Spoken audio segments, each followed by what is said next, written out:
I'm the same way. Is it Mikasa Sukasa? Is how you said it? Yeah, Mikasa Sukasa. That means my My house is house your is house. your house. Yep, absolutely. Anything back here you want to drink except that Weller stuff. Hey, well.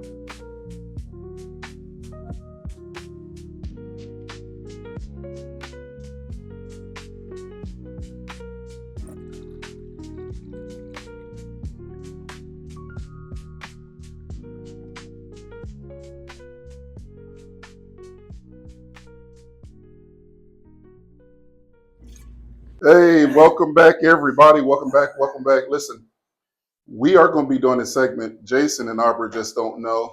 We're kind of surprising them right now. Going to be doing a segment in the best old fashioned in Fort Wayne, Indiana.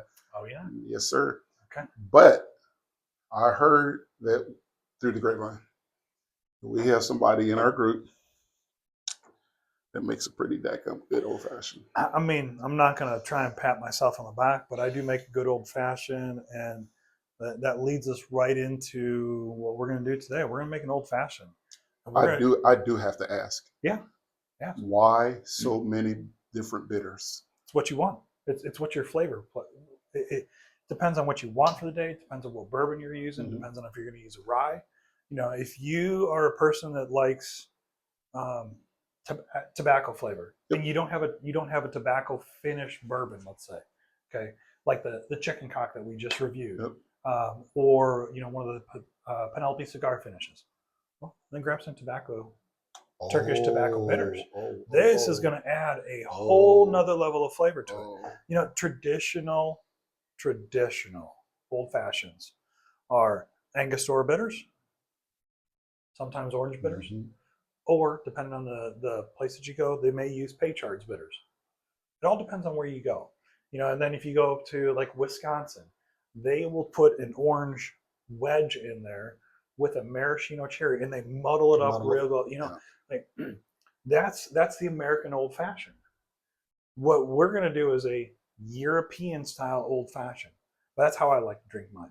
I like to do simple syrup. I like to do a little bit of Angostura bitters, some orange bitters, and then I want a rye in there because it's going to add a little bit of spice to it, and it's going to counteract that sweetness. And then you put a cherry in there. Not just any cherry though. You got to use a whiskey cherry. Can't be a maraschino cherry. Whiskey cherries are very different. They're a dark cherry, so they're sweeter. It's in a thick, heavy syrup. You don't store them in the refrigerator. After opening, okay. You leave them out, and they're good for about 3 months on the shelf. Okay. And then you garnish it with an orange peel, and I'll show you exactly what you can do with the orange peel, because you want to express the oils of that orange peel and wipe it around the rim of the glass. That way, every taste you get a little sip of that orange, and it accents the bourbon. I did an old fashioned with the orange bitter here. Yep. Sometime back, I didn't video it or anything. I just kind of did it at the house. Actually, we did.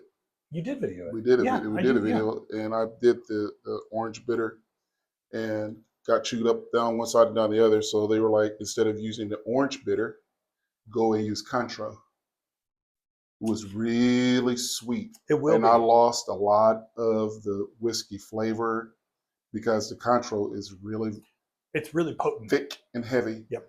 And and then I did simple syrup, sugar water. Yeah. And it just is, for some reason, it just, I do it, but I've heard through the grapevine that you killing it. So here's where and I got to give credit where credit's due. So Sherman over at Hideout 125 here in Fort Wayne makes a knockout old fashioned.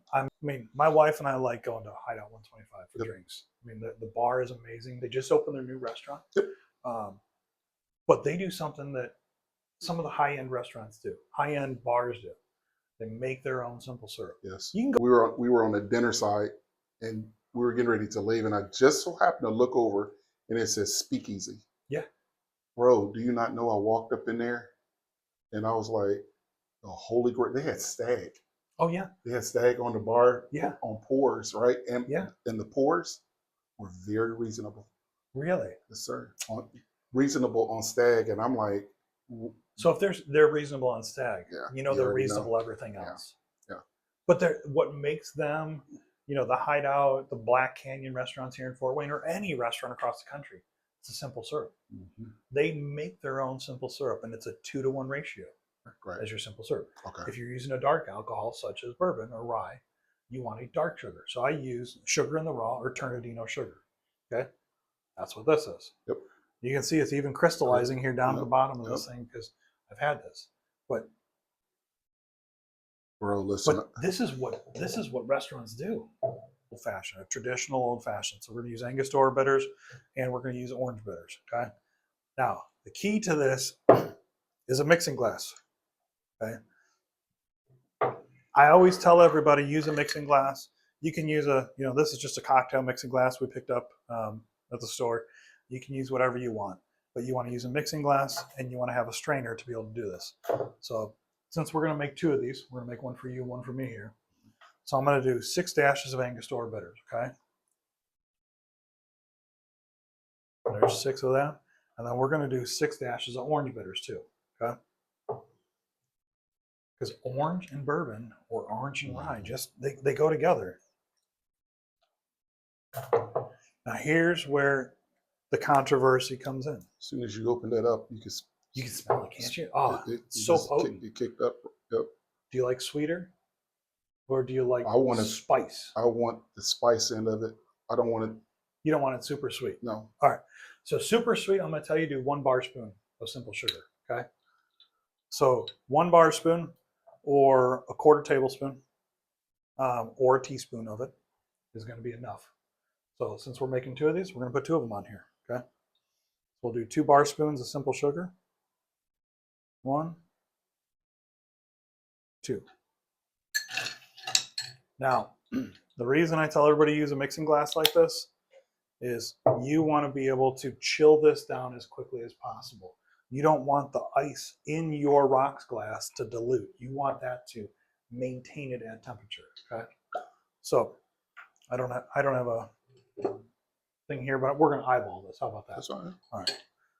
I'll try not to be heavy. I've been told that I pour heavy, so I'm going to do my best to, be accurate here. Before you pour it, make sure that you eyeball that the right way, because this is going to the www, and you never know who's going to see it. I know. So eyeball it so it's accurate. So it's accurate. All right. We can do that. Perfection. All right. So we're using bullet rye. Okay.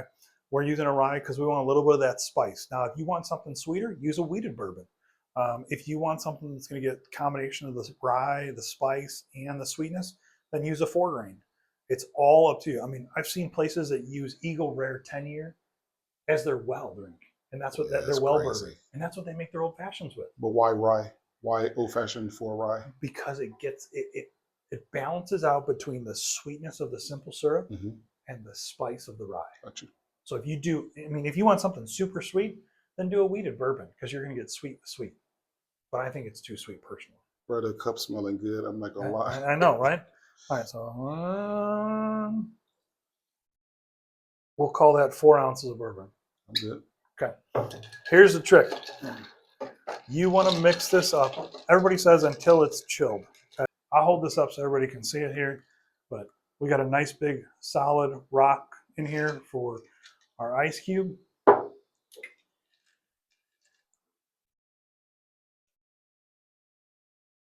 Almost perfect pours. Equal. Yeah. How about that? Now, the real key is using the right type of cherry. And I said, don't use a maraschino cherry. Use a dark cherry. Now, you can put this on a toothpick and put it in there. I like to put mine right on top of my ice and get a little bit of the syrup in there, because that helps add to that flavor. Okay. What's that? You say it's Traverse City? This is Traverse City whiskey cherries, but there's a number of them out there. But it's got to be premium cocktail cherries. Okay. Okay. And last but not least, your orange peel. Okay. I've seen bars do it, that they'll peel this and they do not take off the back of this. Okay. It gives you a super bitter taste. Okay. But this is where it comes in. Okay. You're going to take this and you're going to twist it like this. Okay. And you're going to squeeze along this, and it's going to express the orange oils. And you're going to wipe it around the rim here, throw that in there, and you have yourself a $20 old fashioned right here. Okay, so what you're going to spend $15 to $20 at a high end restaurant for this right here. Damn near a fifth of the bullet. I Didn't even cost that much. I know, but this is what people charge $15 to $20. So there, cheers. Cheers, bro. Let's see what we got. Holy.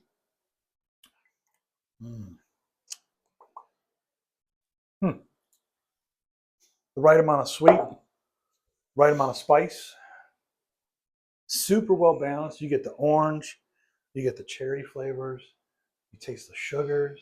I mean, what's wrong with this?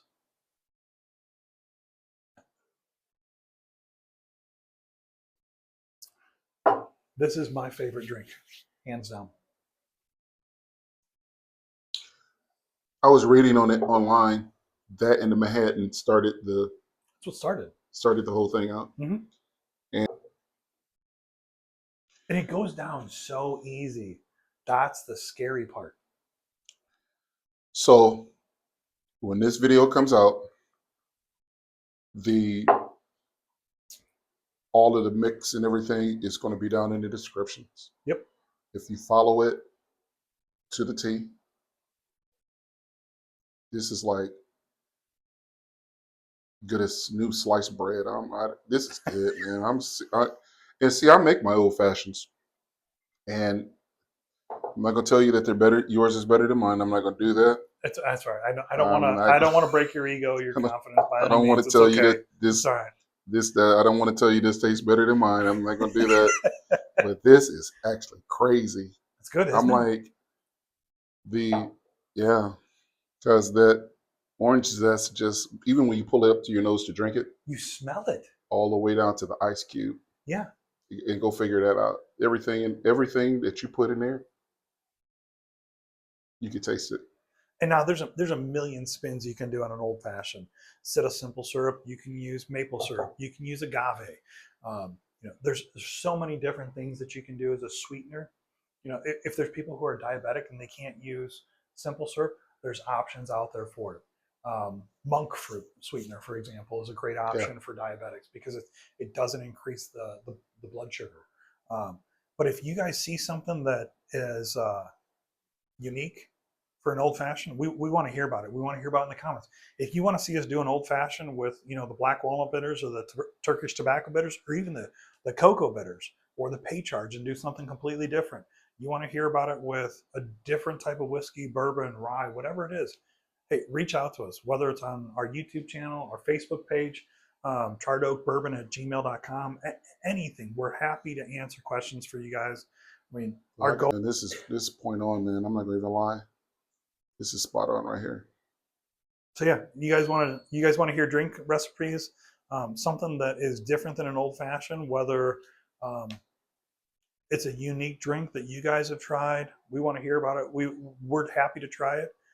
We're happy to come out with some recipes for you guys too. Again, this recipe for the old fashioned will be in the comments below and in the notes below. But until next time. I don't want it next time. You don't want another old fashioned? I don't want it next time. You can move in. Okay. All right. You got it. All right. Well, guys, until next time, drink safe, be responsible, and we'll see you guys on the next video. Have a good one.